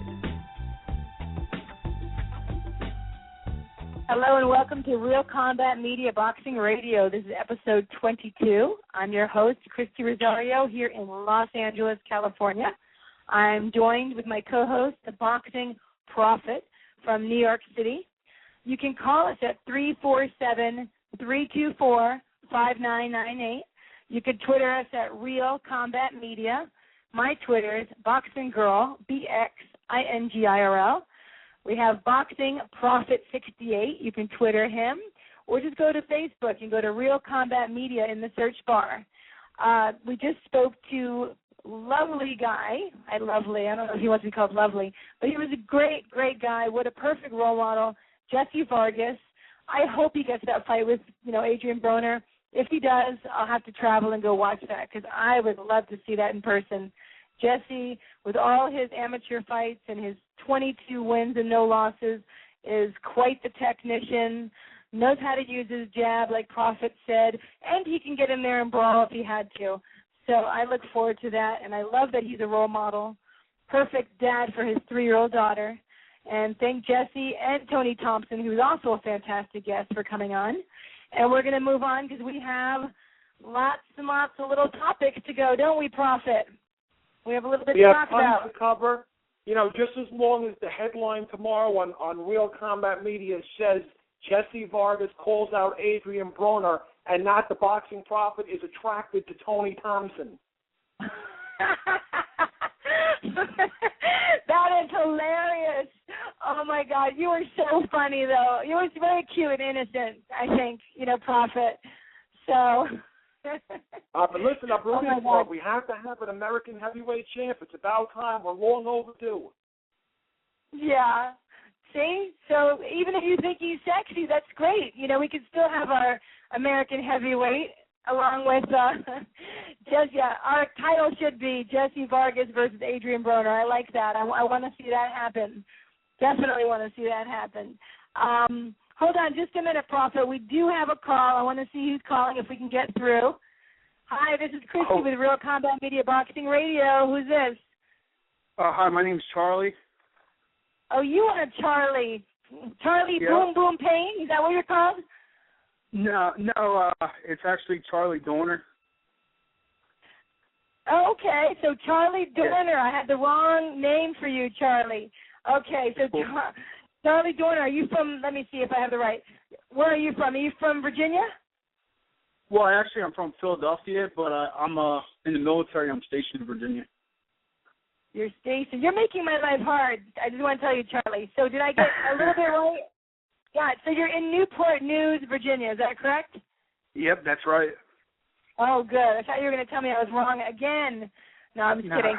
So Charlie is coming on as our panel guest today to talk about topics. You tell us a little bit about yourself. Well, I'm 25 years old, married, box a little bit myself, have about 8 amateur fights, but I've pretty much just been around the sport since I was about 4 years old. Been in the Navy for like 6 years. Very That's pretty cool. much it. So you're in the Navy in Virginia. You had 8 amateur fights. Good. And then you love boxing. I can tell. You're married, and you say you have any kids? Yeah, I have a little boy, and I have another boy come on the way in about a week or so. Oh, my gosh. Congratulations. Thank you. Oh, wow. That's fantastic. So did you get to hear anything with Jessie Vargas or Tony Thompson, any of our interviews? No, I actually didn't. I was listening in a little bit, and then I wound up like hitting some traffic. And I tried to call you guys on my other phone. Like right now, I'm actually calling from my wife's phone. I tried to call you guys, but it wasn't going through on my phone for whatever reason. Difficulties. Well, I'm glad that you're on. We have the boxing prophet here. Prophet, this is Charlie Dorner. How are you, Charlie? Always a pleasure. Hey, how you doing, Prophet? I'm good. Well, guys, let's get into our first topic. We're going to talk about Rigondo. I'm always thinking about his name. You can call him Rigo, Rigondo. What do you guys call him? Guillermo Rigondo. Rigondo. I believe. I call him Rigondo also. Listen to the end. All right, I say Rigondo. Okay, so Rigo, and HBO has an issue. Well, HBO has an issue because they don't even want to talk about having Rigo on, which he's a 2-time gold medalist. How can you not want to showcase this guy? And he just kind of schools Nonito Donaire, as we know. But what's going on, Prophet? I don't understand this. I think what happens now is you have the UFC, and people are obsessed with violence. And what's lost in all this, Christy, is boxing is called the sweet science for a reason. It's the art of hit and not getting hit, like Floyd Mayweather does now, like Pernell Whitaker did back in the 90s. It's becoming a lost art. Everyone loves a good scrap, just like I do. I love Ali Frazier 3, the Thriller in Manila, Gotti Ward 1, the first fight between Corrales and Castillo. But let's not lose, what the sport's about. You know, he embarrassed Nonito Donaire, who a lot of people had on their pound-for-pound list in the top 5. You know, he had solid wins over Rico Ramos and Tion Kennedy, and I think it's more Bob Arum's fault than HBO's fault. I think Bob Arum says that he can't market Rigondeaux because he's a boring fighter, but I was impressed with his performance against Donaire. I love the fact that Donaire couldn't catch him, couldn't hit him. He does have that amateur pedigree with the 2 gold medals in the 2000 Olympics in Sydney and the 2004 in Athens, and I'm a big fan of amateur boxing, and I knew not too many amateur fighters, especially from Cuba, make that transition to professionals in the U.S. You know, Lara's doing it now. He's getting better. The jury's still out on Yurioka Gamboa, but Rigondeaux is one of the few Cubans who came over to the U.S. and made this transition successfully. And to me, he's exciting. He's all that boxing should be. It's an art to hit somebody and dare them to hit you in return and block the punches with your great defense and use a great jab. And I think it's a disgrace that Rigondeaux, who, by the way, now with the victory over Donaire, has to be on everyone's list, top 10 pound-for-pound wise. It's just kind of embarrassing, and it's a huge black eye to Bob Arum and HBO for not utilizing Rigondeaux correctly. What do you think, Charlie? You know what? I agree with a lot with the prophet as far as I think it's what the issue is, a lot of unknowledgeable fans. And even HBO, if you listen to their commentators, even their commentators are a little bit unknowledgeable when it comes down to it. For example, I don't know if you remember the Brandon Rios and Mike Alvarado fight.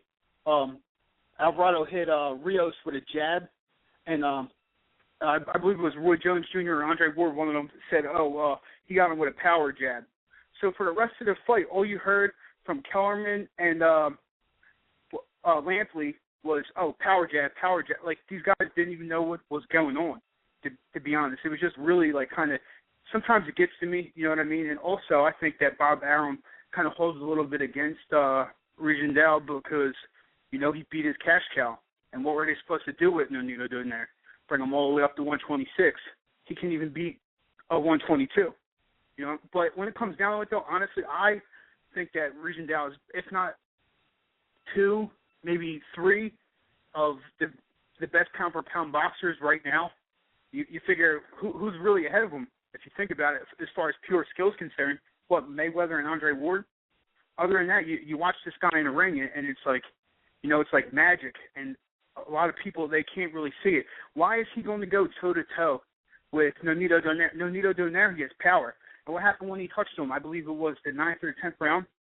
He put Rigondeaux on his butt. You know what I mean?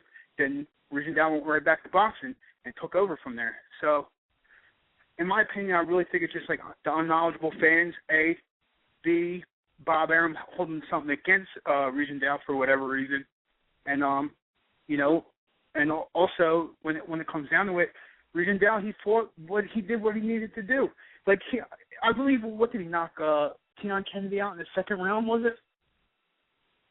Yeah, I believe he knocked out Tion Kennedy in the 5th round. And was it the 5th? You were right. Donaire knocked him down in the 10th round, and the only 2 rounds Donaire won on my scorecard was the 10th round where he floored Rigondeaux, and the 12th round where Rigondeaux basically just, you know, ran. So he won 10 out of 12 rounds from Donaire. And why would he go and slug with Nonito Donaire if Nonito Donaire can punch so hard? We've seen it so many times. We've seen it against Montiel. We've seen it against what was it? Wilfredo Vasquez. He put Rigondeaux on his behind. You know what I mean? He punches hard. Why are you going to go sit there and, you know, swing for the fences? I'm sorry, it's not Mike Alvarado, Brandon Rios. These guys are world class, you know, boxers of the sweet science, doing what they need to do to win when it comes down to it. And that's my opinion. Well, and I think Prophet. Yeah, and I think the boxing world, especially you need Bob to talk Arum, closer to your phone. Can't hear you very well. Can you hear me now? I can hear you, but you sound a little far away.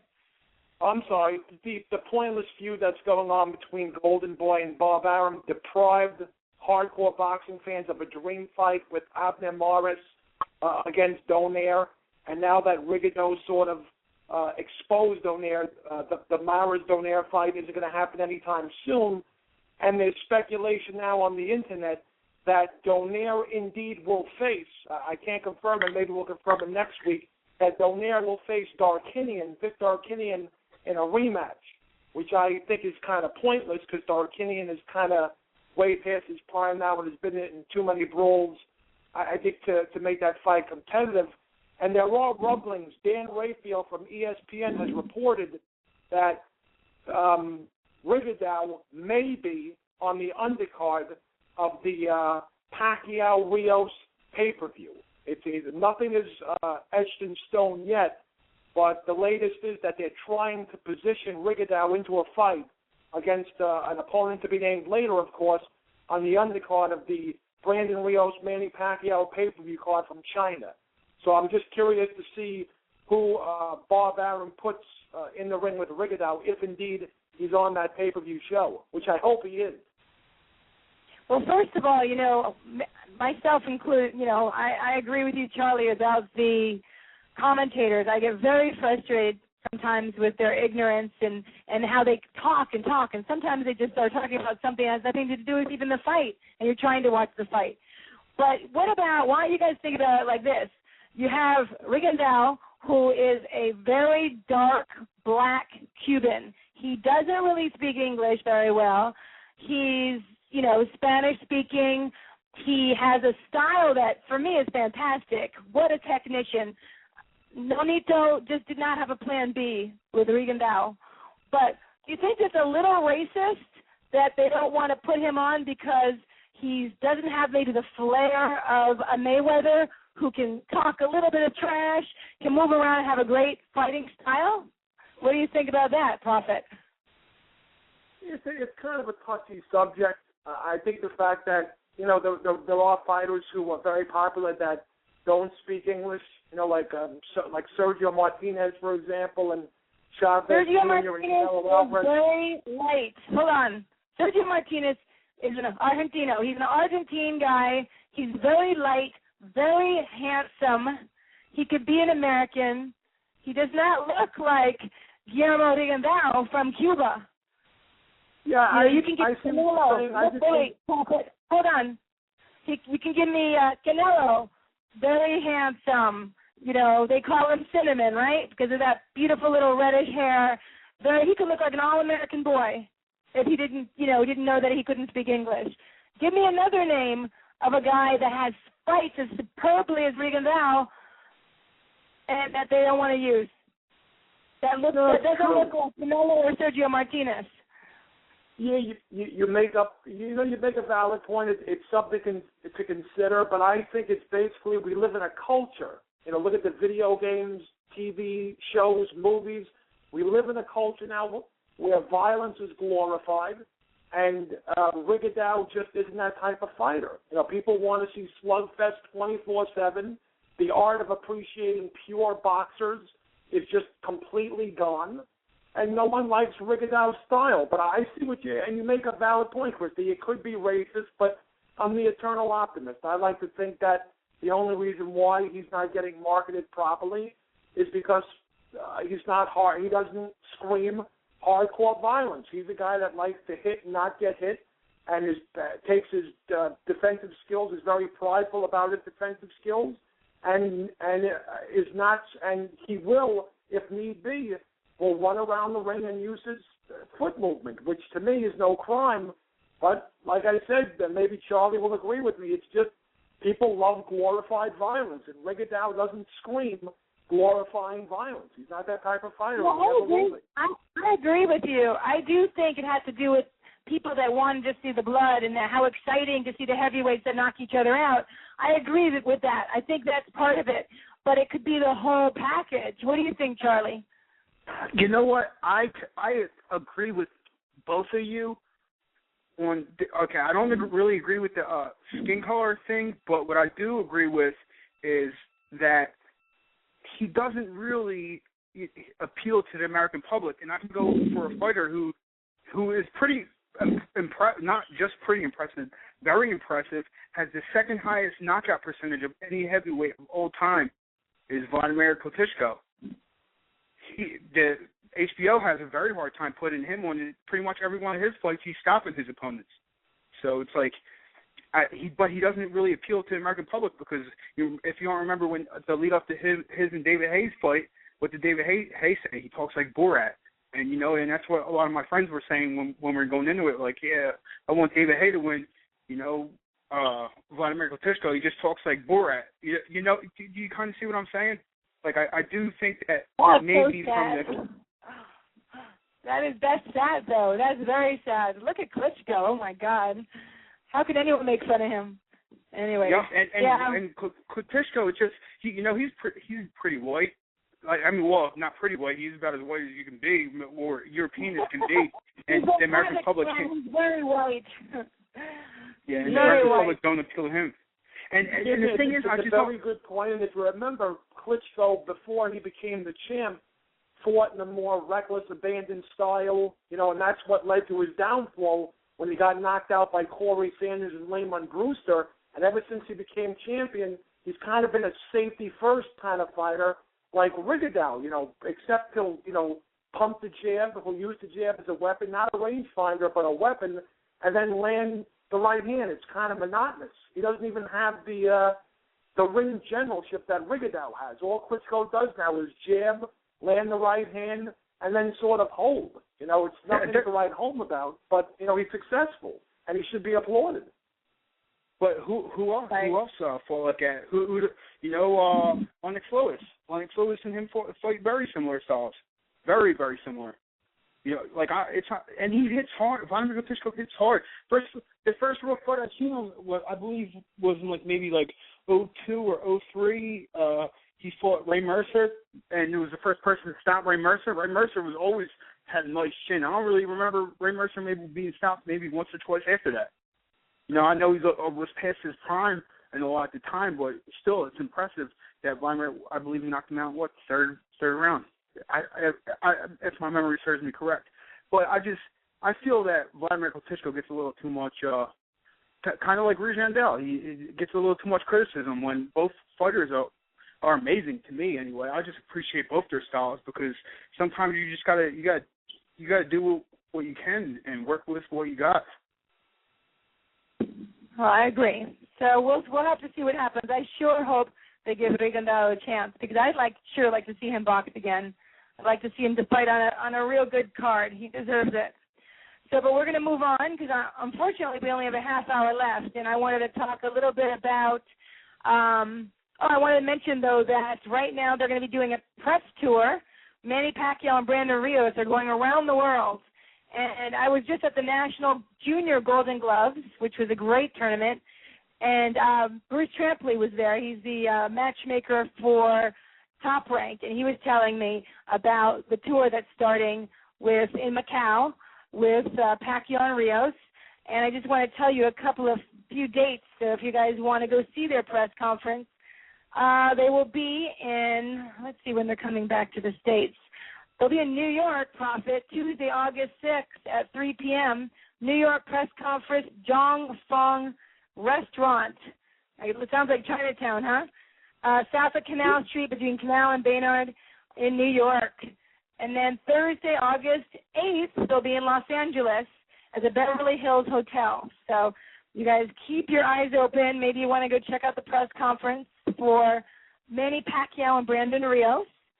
And we're going to move on to the Derek Chisora and Malik Scott fight, where Chisora KO'd Malik in 6 rounds. This is the heavyweight for the WBO heavyweight title. What did you think of that fight, Prophet? I think this is the reason why so many fighters don't want to go overseas because of what happened. I'm not going to mince words. Malik Scott is like John Ruiz reincarnated. He's probably the most boring heavyweight you'll ever see. I mean, I understand that Rigondeaux doesn't have this exciting style, but he boxes. And Malik Scott, for all intent purposes, is not a boxer. He's a runner. He moves around the ring. He throws his jab out sporadically, and he hugs. There's no place for any heavyweight in the world that fights like that. And and basically he was winning the fight because Chisora couldn't get off. Chisora did his best to lull Malik Scott to fight him on the inside. Scott wanted no part of it. He would clinch at every turn. In the sixth round, Chisora nailed Malik Scott with a left hook, then followed with an overhand right that knocked Scott down to the canvas. Scott didn't pick up the referee's count till he hit 6, and I want to tell everyone that's listening, the referee's name is Phil Edwards, and he should be banned for life. He should never officiate another fight as far as I'm concerned. But anyway, he was counting. Malik Scott wasn't really that hurt.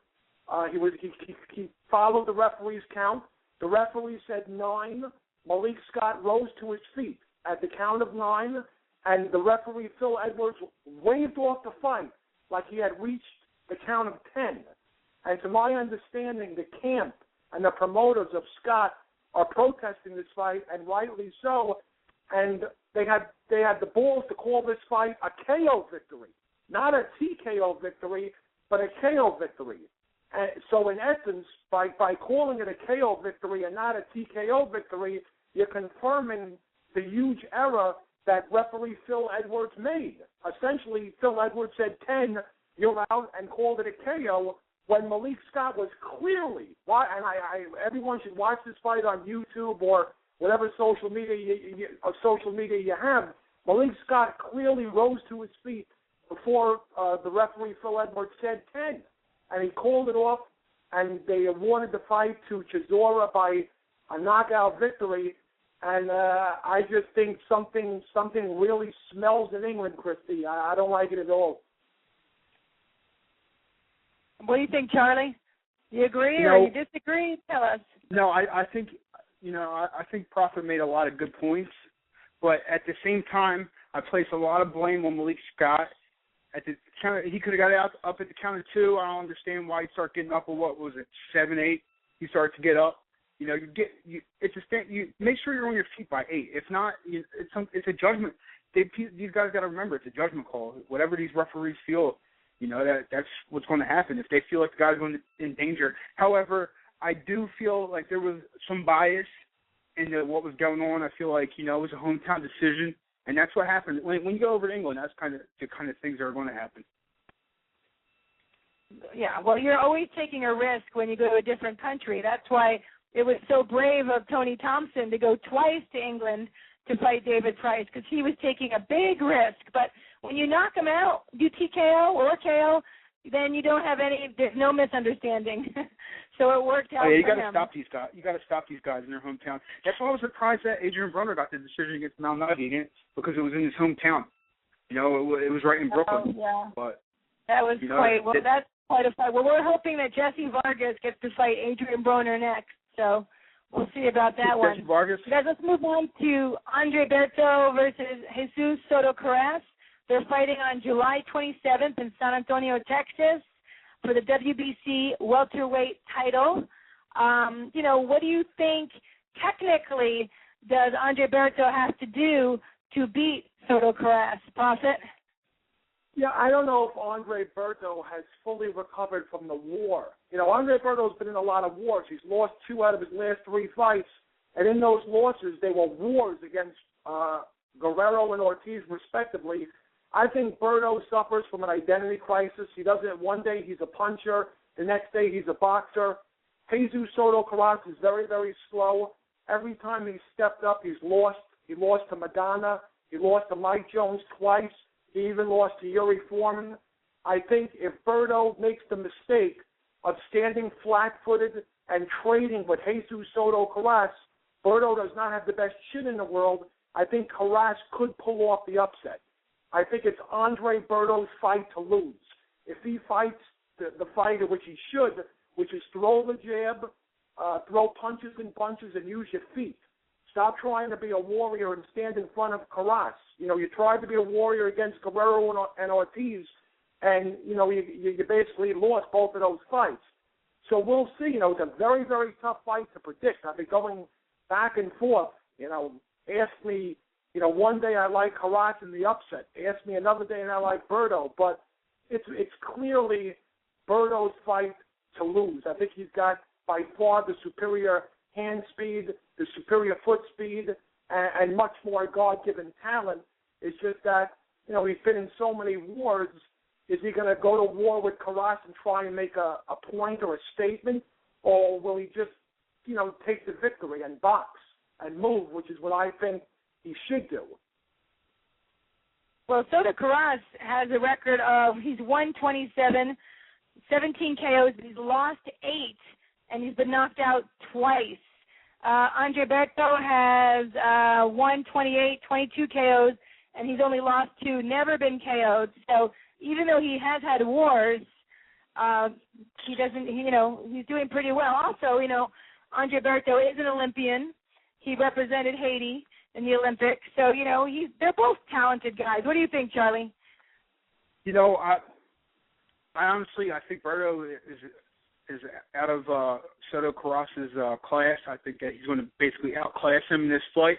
However, Andre Berto, if he steps up against, I guess, maybe Maidana or the winner of Matisse Garcia, or however they set it up from there, I think they're the fights that he loses. I don't think that he's going to lose to Soto Carras, because I think that he's pretty much like handpicked for him, for Berto just to walk through him, because that's what's going to. I think Berto's going to wind up stopping him. I think even if he stands in front of him, I think Berto got a beautiful uppercut. Really does. Like when against Guerrero, even though he was catching it against Guerrero, and Guerrero was fighting dirty, he was skinning Guerrero with some uppercuts that was turning his head, and I think that he would knock Soto Carras out if he hits him with the same uppercuts. And let it be known, Charlie, that for the record, I'm glad you brought up that point, and this is going back to your point about the HBO commentators being crazy. I'm in the minority here, but I actually thought, even though he was knocked down twice, Berto deserved the decision against Guerrero. I thought his uppercuts were brutal. They were snapping Guerrero's head back violently, and all Guerrero did when he had Berto pinned against the ropes was landing these pity-pat punches to his body. And I was like saying, and even Harold Letterman scorecard contradicted the way he scores fights. I remember after 6 rounds of boxing, he said he had it 4 rounds to 2 for Guerrero, but Berto was landing these cleaner, harder shots. So I remember thinking to myself, well, if that's the case, Harold, why do you have Guerrero ahead 4 rounds to 2 if Berto's landing the more violent shots? So it was weird, but I think Berto really needs to box. I'm predicting Berto to win. I'm very hesitant about picking him to win because I think I don't think he'll stop Carras. I think, as a matter of fact, I think Carras will score an early knockdown. I think Berto will be too brave early, and Carras will score a flash knockdown, like maybe in round 3, and then Berto's handlers will say, listen, just box, win, and live to fight another day. And I just think he'll box and win a decision. But if Berto fights the way you think he's going to fight, Charlie, then I give Carras an excellent chance of pulling off the upset. Because I think Berto's been in too many wars, and I don't know if his chin can hold up, during another one. You know what? I just really, really think that Berto is just out of his league, to be honest. I think that Berto, it is true, Berto gets caught. He does get hurt. What did he get, dropped about 5 times in between them 2 fights against Victor Ortiz and Guerrero? Something like that. But anyway, he has been in wars, yes, 24 rounds worth of wars in the past 3 fights. However, I just really think that Soto Carras really isn't in his league, and then if it becomes time for a decision, I think they're going to give it to Berto. I just think that Berto is going to he can outclass him by outboxing him, and I feel like he has more power.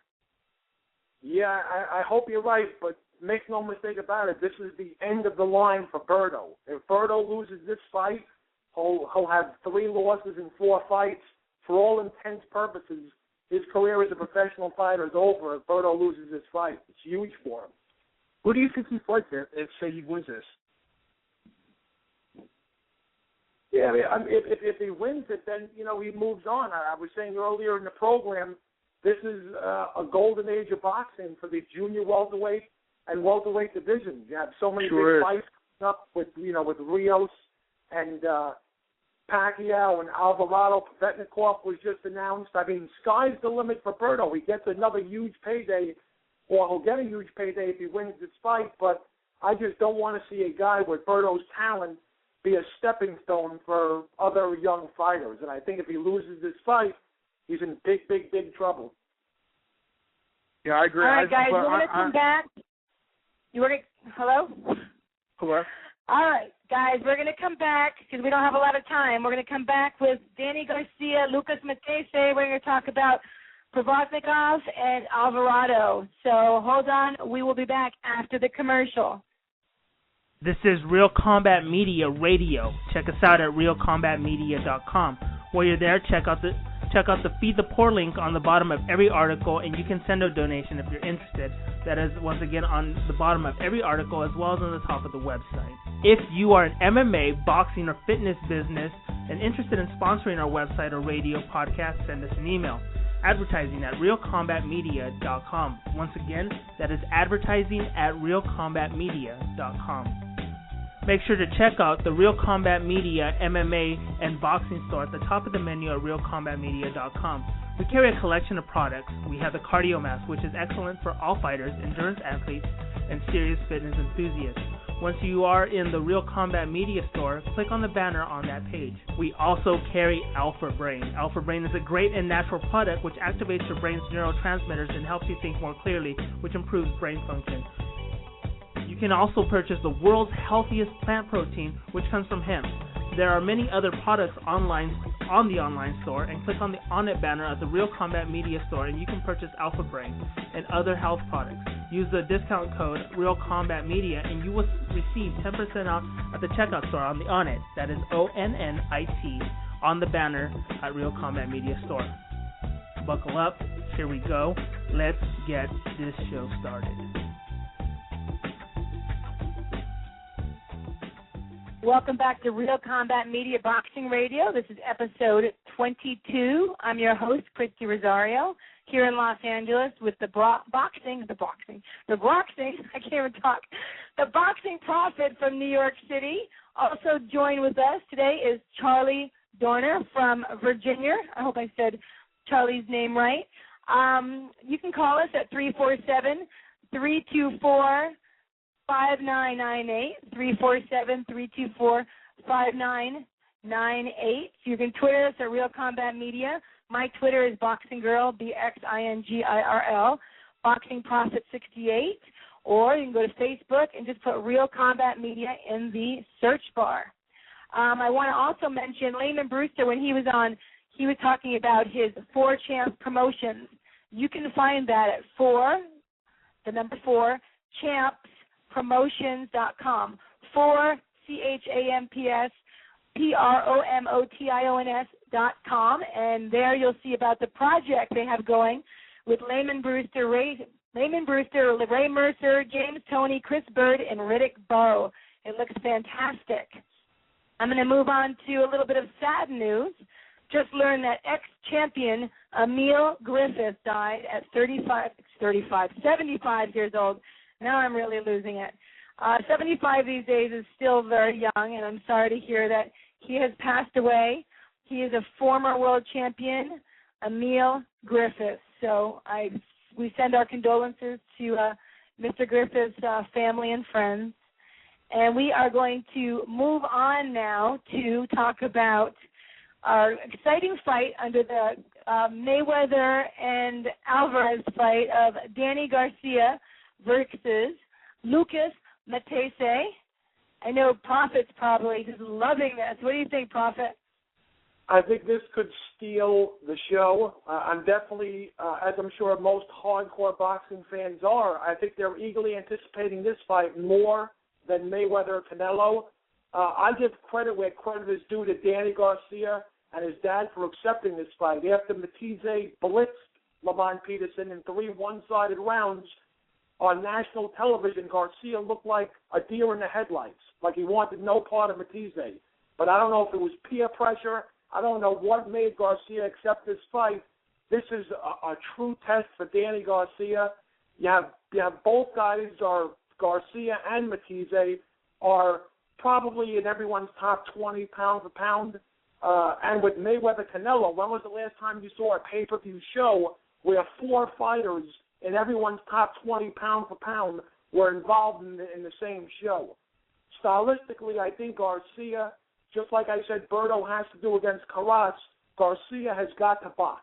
If he stands in front of Matisse, I understand Garcia supporters are saying Garcia has a great left hook, which knocked out Eric Morales in the rematch and knocked out Amir Khan, and even a bull like Matisse can't handle Garcia's power.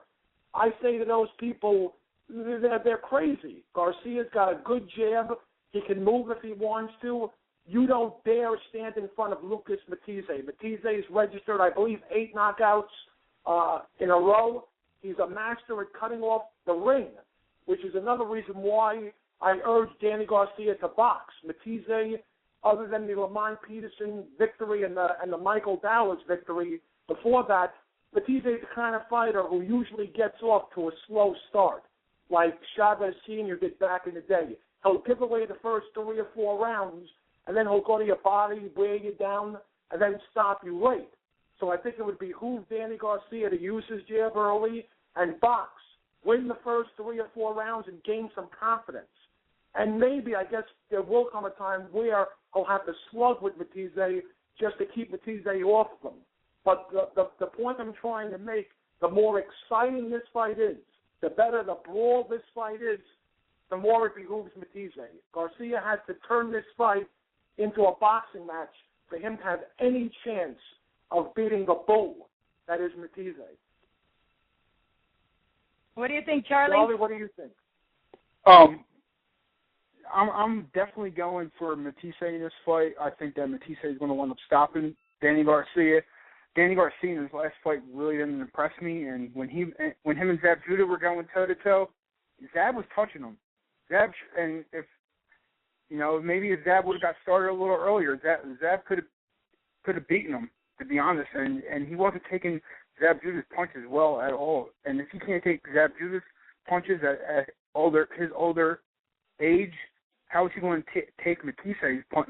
Matisse looked like a bull in a china closet against Lamont Peterson. Lamont Peterson, he was in awesome shape for the fight, and Lamont Peterson's a good fighter also. I think Lamont Peterson would be a good fight for Danny Garcia, let alone Matisse. All right, just a minute. I'm going to take a call. Maybe they have something to say about the fight. Just let's take the call. Hi, this is Christy with Real Boxing Radio. Who's this? Hello? Hey, this is Clarence. Hey, Clarence, how are you? All right, I called in right at the right time. Y'all on a good topic, man. That's right. What do you think about Garcia versus Matisse? Oh, man, I think Matisse is going to get him, man. He has the type of power it's the scariest power in the game other than Golovkin. And it's like Main Man said, I'm not sure who said it, but Garcia, he didn't seem to take Zab Judah's punches that well when he was caught flush. And the fact that Matisse was able to just pretty much run through Peterson, who is a sturdy guy. He's sturdy, 140. He was able to put Dallas down, put him to sleep, and he showed that he can consistently hurt natural 140-pounders. And I just don't think Garcia is going to be able to take that. Garcia does have power, but he's hurting guys that move up in weight for the most part. And when Matisse hits people that are natural 140, they go to sleep. And I don't think Garcia is going to be able to take that. What do you think of that, Prophet? I agree, and for all intent purposes, Matisse, quote-unquote, has 2 losses, but I thought he won both of those fights against Alexander and Judah, respectively. He just got off the slow starts, but wound up dominating both those guys at the end. And I think it'll be, my early pick, of course, all my picks, as you know, Christy, are subject to change because the fight isn't happening till September, but my early pick would be Matisse by a come-from-behind knockout. I think Garcia will use his head. His father will urge him to box more and not slug. Slowly but surely, Matisse will cut off the ring, go to the body, wear Garcia down, and eventually he stops him. I think Garcia will probably be ahead maybe 5 rounds to 3 at the time of the stoppage, But I say your winner by a come-from-behind ninth-round knockout is Matisse. Wow, well, you heard it here. Ninth-round knockout. Well, I want to, because we don't have a lot of time, I also want to mention, and I was kind of disappointed about this. I heard that Miguel Cotto is now going to fight Delvin Rodriguez, which I'm sure is a great fight, but I feel bad for K9. He was on the show, really hoping to have this fight. Cornelius Bundridge, K9, is not going to get the fight with Cotto right now. So they had the press conference in Miami, and as of now, Miguel Cotto and Delvin Rodriguez will be fighting on October 5th. What did you think about that, Prophet? Didn't you want K9? Yeah, I wanted K9, but I understand why Mayweather, listen to me, why Cotto's people aren't putting him in with K9. At this stage of his career, coming off the back-to-back losses to Mayweather and Trout, Cotto needs to build some confidence, and he performed well in both of those fights. The Mayweather fight was one of Mayweather's toughest fights as a pro, and the Austin Trout fight, to me, was very deceptively close. There were people that said Trout dominated Cotto. They had it 9-3 or 8-4. I don't think so. I had that fight scored 7-5 for Trout. But Delvin Rodriguez, boxes and moves around the ring a lot, so he could be tricky for Cotto. Be careful what you wish for Cotto's handlers. If Rodriguez stands in front of Cotto and trades with him, I think maybe Cotto's power catches up to Rodriguez, and he'll eventually stop him. But Rodriguez has some skills, and he's got a good jab, and he moves around the ring, sort of like what Austin Trout did to him.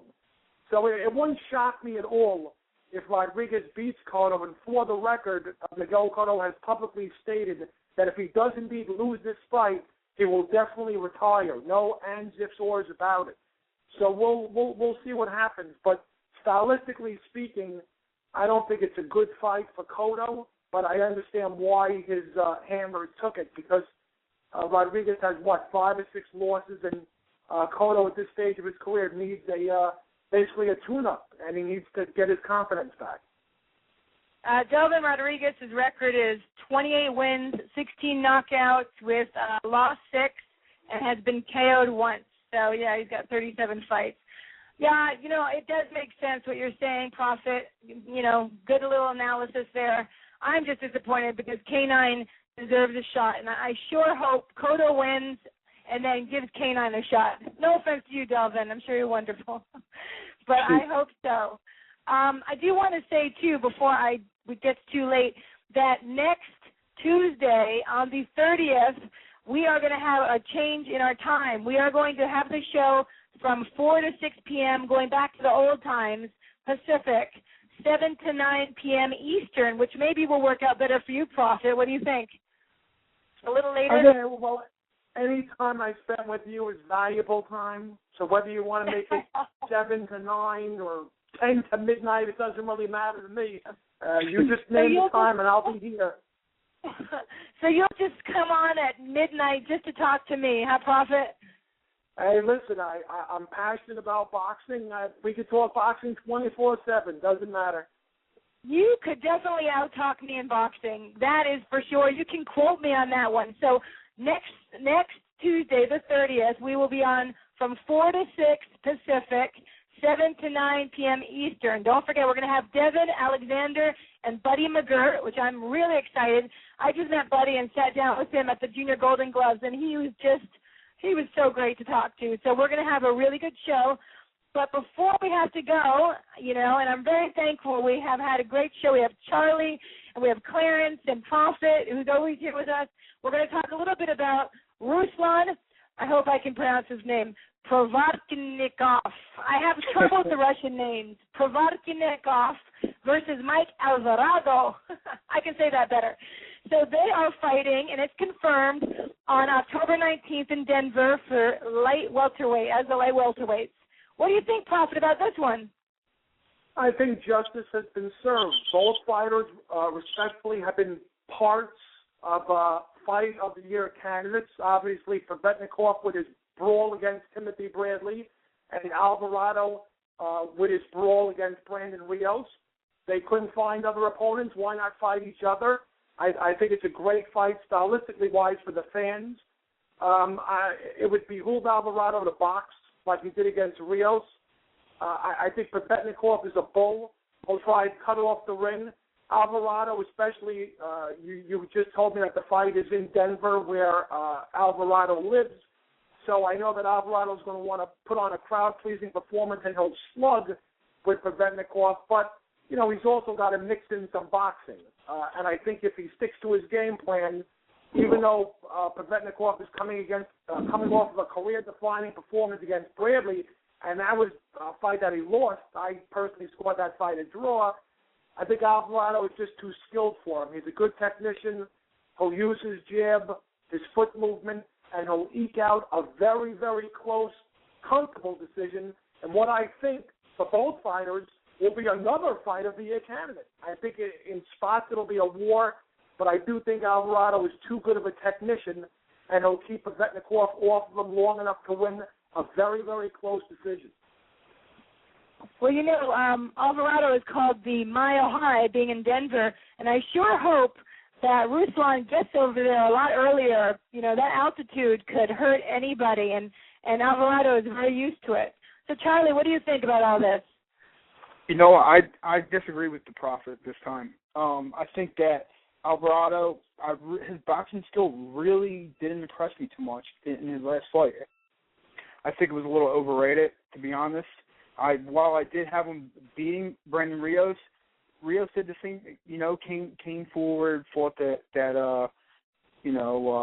Margarito style, and basically Alvarado just barely did enough to beat him. And I think that Provodnikov hits harder than Brandon Rios, and I also think that Timothy Bradley had to use his best skill, his best conditioning, his one of the best in the game chins, just to make it through the Provodnikov fight. I think that Provodnikov is going to touch Alvarado, and I think he's going to wind up knocking Alvarado out in the late rounds. I think probably around like 11 or 12. And what do you think, Clarence? Yeah, I'm going to pick Provodnikov in this one as well. I think that when Alvarado performed against Rios, I think that the size advantage helped him. And Rios, as good as his offense is when it's flowing, he's pretty limited when it comes to variety or whatnot. He doesn't really have much of that. And when I watched Provodnikov against Bradley, I seen him throwing with both hands, coming from underneath, going to the body. And I just think that there's going to be moments early in that fight where Alvarado is going to trade with him. And as we've seen against Bradley, all it takes is one shot, and, that can change the fight in Provodnikov's favor. I'm picking Provodnikov, and I give it about 8 rounds. So we're kind of split here with Prophet and Alvarado, and you guys, Charlie and Clarence, with Provodnikov, which you guys say a lot better than I do. Give me a Latin name anytime. So you guys are good. I can't believe we're running out of time so fast, but we've had a great panel. What do we have? We have 2 minutes left. So I thought we would go over real quick the Real Combat Media pound for pound that they have on their website, our website, I should say. We'll start with number 10. We have Saul Canelo Alvarez, okay? Number 9, Vitaly Klitschko. Number 8, Manny Pacquiao. Number 7, Sergio Martinez. Number 6, Abner Mares. Number 5, Guillermo Rigodondo. Here we go. Number 4, Vladimir Klitschko. Number 3, Juan Manuel Marquez. I'm calling him Juanma now, but it's Juan Manuel Marquez. Number 2, Andre Ward. And number 1, pound for pound, Floyd Mayweather. Prophet, what do you think of this? It's different than yours. I agree for the most part, but what I would do is I'd flip-flop 1 and 2 and have Andre Ward the best. I can hear you. Andre, can you hear me? Better. I would flip-flop 1 and 2 and have Andre Ward the best pound-for-pound fighter with Floyd Mayweather in second, and I would find a way to have Carl Froch in the top 10. Based on his resume alone, he deserves to be in the top 10 pound-for-pound. But other than that, I agree with it for the most part. All right, guys, you know what? real quick, Charlie, and then Clarence, and then I have to say goodbye because we have about 30 seconds. What do you think, Charlie? I would probably take Pacquiao out of the top 10, move Bradley into the top 10 at number 10, and take out Abner Mares off. Okay, what about you, Clarence? All right, I think Clarence left, so we are going to say goodbye. Thank you, Charlie. Thank you, Clarence. And, of course, Prophet, it's the greatest always to be co-hosting with you. Have a good day. We'll see you next Tuesday with Devin Alexander, Buddy McGirt, Real Combat Media Boxing Radio. We'll be here from 4 to 6 Pacific, 7 to 9 Eastern. Have a great day, guys. See you next time. Bye-bye.